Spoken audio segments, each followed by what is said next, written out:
મહેશ આજે ઓફિસેથી 1 કલાક વહેલો આવી ગયો હતો. પોતાની કાર બહાર ઊભી કરી અને જેવો તે ઘરમાં આવ્યો તો તેની પત્ની સરિતા તૈયાર થઈને સોફા પર બેઠી હતી. મહેશ સરિતાને જોઈને બોલ્યો, શું વાત છે? આજે તો તું ખૂબ જ સુંદર લાગી રહી છે ને? આટલી તૈયાર થઈને તું ક્યાંય બહાર જાય છે કે શું? સરિતા હરખાઈને મહેશને કહે છે, આજે આપણે મારી મમ્મીને ત્યાં જમવા જવાનું છે. એમણે મને ફોન કરીને આપણા બંનેને જમવા બોલાવ્યા છે. તમે જલ્દીથી તૈયાર થઈ જાઓ એટલે આપણે નીકળીએ. મમ્મી રાહ જોતા હશે. સરિતાની વાત સાંભળીને મહેશ બોલ્યો, પણ અત્યારે આપણે જમવા કેમ જઈ શકીએ? મારે મમ્મીને દવાખાને લઈ જવાની છે. તને ખબર નથી, એમની તબિયત કાલે રાત્રે જ સારી નહોતી લાગતી અને મેં ડૉક્ટર પાસેથી અપોઇન્ટમેન્ટ પણ લઈ લીધી છે. એટલે જ તો હું ઓફિસેથી થોડો વહેલો આવ્યો છું. મહેશની વાત સાંભળીને સરિતાનું મોઢું બગડી ગયું અને તે ગુસ્સે થઈને બોલી, તારી મમ્મીની તબિયત તો જ્યારે જુઓ ત્યારે ખરાબ જ હોય છે અને ઉંમર પ્રમાણે થોડું ઘણું તો બધાને થતું જ હોય, પરંતુ નહીં, એમને તો બસ બહાનું જોઈતું હોય અને આપણે ક્યાંક બહાર જઈએ તો એમનું તબિયતનું નાટક શરૂ થઈ જાય. સરિતાની વાત સાંભળી મહેશ ગુસ્સામાં આવી જાય છે અને કહે છે, સરિતા, આ તું શું બકવાસ કરી રહી છે? મમ્મીએ ક્યારેય આપણને બહાર જવા માટે રોક્યા નથી અને તારી મમ્મીનો ફોન તારી ઉપર આવ્યો હતો. મને તો એ વિશે કોઈ ખબર જ નહોતી. સરિતા ચીડાઈને બોલી, મમ્મીને દવાખાને પાછા આવીને પણ લઈ જઈ શકાય છે. મારી મમ્મીને ત્યાં જમવા માટે નહીં જઈએ તો એમને કેટલું ખરાબ લાગશે. એમની તમને કોઈ ચિંતા જ નથી. મહેશ સરિતાને સમજાવી રહ્યો હતો. એટલામાં અંદર સૂઈ રહેલા આશાબેને બંનેની વાતો સાંભળી અને એમણે પોતાના દીકરા મહેશને કહ્યું, અરે દીકરા, કંઈ વાંધો નહીં. વહુને એના પિયર જવાનું મન છે તો જઈ આવો. હું એકલી દવાખાને જઈ આવીશ. સાસુની વાત સાંભળીને સરિતા એમને સંભળાવતા કહ્યું, હા, હવે સારા બનવાનું નાટક શું કામ કરો છો? જો તમારે દવાખાને જવું જ હતું તો સવારમાં જ જઈ આવવું હતું, પણ નહીં, તમારે તો દીકરા સામે મહાન બનવું પડે છે. અને હવે આ બધું રહેવા દો. તમે જાઓ તમારા દીકરા સાથે. હું મારી મમ્મીને ઘરે ટેક્સી કરીને એકલી જઈ રહી છું. એમ કહીને ગુસ્સામાં પર્સ ઉઠાવી ઘરની બહાર નીકળી ગઈ. આશાબેનની આંખો ભીની થઈ ગઈ. એમણે મહેશને કહ્યું, જા દીકરા, વહુને રોકી લે. મહેશે આશાબેનને કહ્યું, મમ્મી, તમે એની ચિંતા ન કરો. ચાલો તમે આપણે પહેલાં દવાખાને જઈ આવીએ. ત્યાંથી હું આવીને મારી સાસરીમાં જતો રહીશ. આશાબેનને દવાખાને બતાવીને મહેશ ઘરે લઈ આવ્યો અને તરત જ સરિતા પાસે પહોંચ્યો.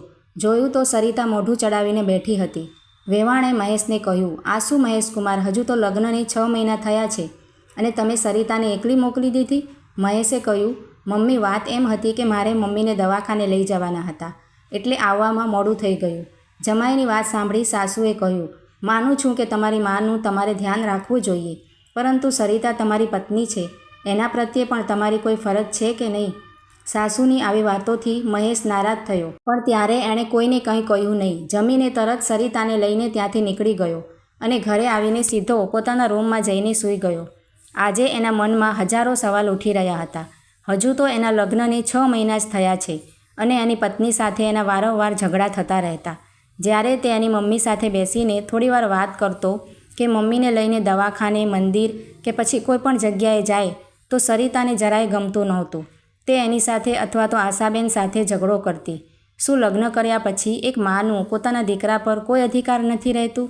મહેશ જાણતો હતો કે એની મમ્મીએ એને ઉછેરવા માટે ઘણી બધી તકલીફો ઉઠાવી હતી અને મારા સિવાય મમ્મીનું આ દુનિયામાં કોઈ નથી. હું મમ્મીને તો નહીં જ છોડી શકું. હવે મારે આ વિશે કંઈક તો વિચારવું જ પડશે, નહીં તો મમ્મી મારી ચિંતામાં વધારે બીમાર પડી જશે. મહેશ સવારે વહેલો ઉઠીને આશાબેનના રૂમમાં ગયો. આશાબેન સવારે વહેલા ઉઠીને પૂજાપાઠ કરતા. મહેશને જોઈને તેઓ બોલ્યા, અરે દીકરા, આજે કેમ તું કંઈક ઉદાસ હોય એવું લાગે છે? મહેશે કહ્યું, મમ્મી, આજે મેં એક નિર્ણય લીધો છે અને મારે એમાં તમારી મદદની જરૂર છે. આશાબેને આશ્ચર્યથી પૂછ્યું, બેટા, શું નક્કી કર્યું છે તે અને હું એમાં શું મદદ કરી શકું? મહેશે કહ્યું, હું સરિતાને સબક શીખવવા માગું છું. આશાબેન બોલ્યા, શું મહેશ, તું પણ? એ તો હજી નાદાન છે. તારે એની વાતનું ખોટું ન લગાડવું જોઈએ. એને થોડો સમય આપ, બધું સારું થઈ જશે. ના મમ્મી, તું બહુ ભોળી છે. તું એની ચાલાકી નથી સમજતી અને ઉપરથી એની મમ્મી પણ એને ખોટી સલાહ આપે છે. પણ તું તો મારી વાતને સમજી શકે છે ને? આશાબેને કહ્યું, ઠીક છે દીકરા, તું કહે છે તો હું તને જરૂર મદદ કરીશ. મહેશ ત્યાંથી સીધો સરિતા પાસે જાય છે અને જોયું તો સરિતા હજુ ઊઠી નહોતી. મહેશે સરિતાને ઉઠાડીને કહ્યું, મારે ઓફિસ જવાનું મોડું થાય છે. જલ્દીથી મારા માટે ચા નાસ્તો બનાવી આપ. ત્યાં સુધી હું તૈયાર થઈને આવું છું. સરિતાએ કહ્યું, કેમ આજે મને આટલી વહેલી ઉઠાડી અને ચા નાસ્તો બનાવવા માટે કહો છો? રોજ તો મમ્મી ચા નાસ્તો બનાવે છે ને? મહેશે કહ્યું. પણ આજે તો મમ્મીએ ના પાડી દીધી. સરિતા ચીડાઈને બોલી. પણ મમ્મીએ ના કેમ કહ્યું? મહેશ બોલ્યો, કંઈ નહીં, તું બનાવી નાખ. આખરે તું મારી પત્ની છે અને લગ્ન થયા પછી તો પતિ પર એની પત્નીનો જ અધિકાર હોય છે. તો પતિની બધી જવાબદારી પણ પત્નીએ જ ઉઠાવવી પડે ને? આ બધું સાંભળીને સરિતા સમસમી ગઈ, પણ એ કશું બોલી ના શકી. પરાણે ઊભા થઈને એણે રસોડામાં જઈને પહેલાં ચા નાસ્તો બનાવી અને બધા કામ પતાવ્યા. પછી પોતાના રૂમમાં જઈને આરામ કરવા લાગી. આજે એણે સાંજના જમવામાં મહેશની પસંદની વાનગીઓ બનાવી અને મહેશના આવતા પહેલાં નાહીને સરસ તૈયાર થઈ ગઈ. તે મનોમન ખૂબ જ ખુશ હતી કે હવે એની સાસુની કોઈ પણ વાત માનવી નહીં પડે. એનો પતિ ફક્ત એની જ વાત માનશે અને એ કહેશે એવું જ થશે. મહેશ આવ્યો ત્યારે બંને સાથે જમ્યા અને સરિતાએ કહ્યું, મને મૂવી જોવાનું બહુ મન છે. મહેશ સરિતાને મૂવી જોવા માટે લઈ જાય છે. ત્યાં સરિતાના મમ્મીનો ફોન આવે છે તો મહેશ કહે છે, સરિતા, હમણાં આપણે બહાર આવ્યા છીએ. તું મારી સાથે છે તો તારે મારી સાથે જ સમય વિતાવવો જોઈએ. બીજા કોઈ સાથે વાત ન કરવી જોઈએ. સરિતા ફોન નથી ઉપાડતી. ઘરે પહોંચીને સરિતા એની મમ્મીને ફોન કરવા લાગે છે તો મહેશ કહે છે કે અત્યારે તું મારી પ્રેમની 2 વાતો સાંભળવાને બદલે બીજા સાથે વાતો કરે છે. એમ કહીને સરિતાના હાથમાંથી ફોન લઈને મૂકી દે છે. આમ ને આમ અઠવાડિયા સુધી મહેશ કોઈને કોઈ બહાને સરિતાને એની મમ્મી સાથે વાત કરવા નથી દેતો. એક દિવસ સવારમાં સરિતાના મમ્મી પપ્પા એને મળવા માટે ઘરે આવી જાય છે. સરિતા એમની પાસે બેસીને વાતો કરવા જાય છે. ત્યાં જ મહેશ બેડરૂમમાં બોલાવીને કહે છે, મારે ઓફિસ જવાનું મોડું થાય છે, પહેલાં મારા માટે ચા નાસ્તો બનાવી આપ. સરિતા ફટાફટ ચા નાસ્તો તૈયાર કરીને મહેશને આપીને એના મમ્મી પપ્પા પાસે વાત કરવા જાય છે. તો ફરીથી મહેશ તેને બોલાવીને કહે છે, મારું ટિફિન તૈયાર કરી આપ, મારે ઓફિસ નીકળવું છે. સરિતા કહે છે, મારા પપ્પાની તબિયત હમણાં સારી નથી રહેતી. પહેલાં હું એમની સાથે વાત કરી લઉં, પછી આવું છું. મહેશ કહે છે, પપ્પાની તો હવે ઉંમર થઈ ગઈ છે અને થોડું ઘણું તો બધાને થતું જ હોય. આ વાત સરિતાના મમ્મી પપ્પા સાંભળી લે છે. સરિતા હવે ગુસ્સામાં આવી જાય છે અને મહેશને કહે છે, તમે આ શું બોલી રહ્યા છો? મારા મમ્મી પપ્પા આવ્યા છે અને તમે એમની સાથે વાત પણ ન કરી, ન તો એમને તબિયત વિશે પૂછ્યું અને મને પણ એમની પાસે બેસીને થોડીવાર પ્રેમથી વાત કરવા નથી દેતા. એ મારા મા બાપ છે. શું હું મારા મા બાપ પાસે બેસીને એમની સાથે વાત પણ ન કરી શકું? અને ત્યારે જ મહેશ બોલ્યો, લગ્ન પહેલાં તો એમની સાથે જ હતી ને?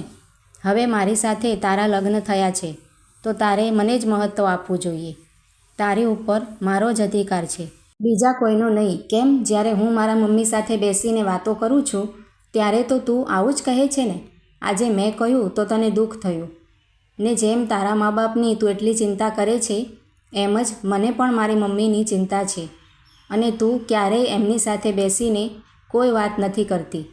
અને હું મારી મા સાથે વાત કરવા જાઉં તો મારી સાથે પણ ઝઘડા કરે છે. જેમ તને તારા મા બાપની ચિંતા છે એમ મને પણ મારી મમ્મીની ચિંતા છે.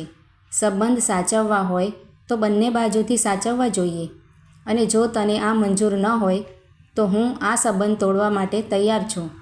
મહેશની વાત સાંભળીને સરિતાના મા બાપનું માથું શરમથી નમી જાય છે અને એમને પોતાની અને દીકરીની ભૂલ સમજાય છે. સરિતા રડવા જેવી થઈ જાય છે.